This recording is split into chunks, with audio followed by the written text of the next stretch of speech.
the kind of stuff that we need to let go. We've got to teach these people that we don't participate in any blasphemy of our holy God. Our Father is holy.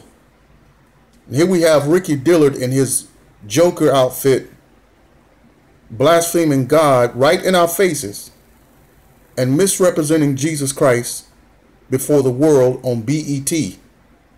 This is just a preview, I guess, of the fake gospel that they're pushing. This guy, Ricky Dillard, and a whole team of flamboyant sissies standing in the back talking about how great God is. And if God was so great to them, he would have delivered them from homosexuality.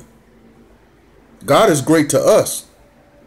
And we don't need punks like them and sodomites to tell us how great our God is. We know.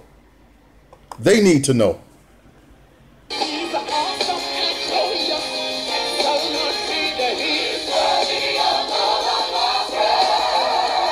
Look at them. A whole group of them. And the people is just going on like it's something, like this is really giving praise to God.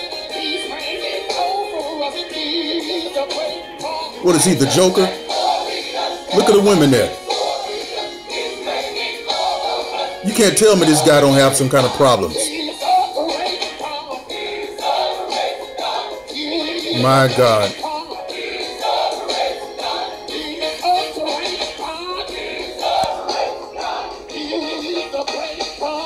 This kind of stuff they pushing.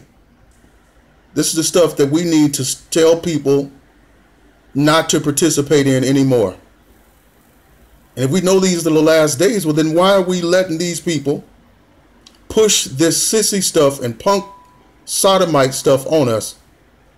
And we stand there and clapping our hands and cooning and buffooning as if this is real true God.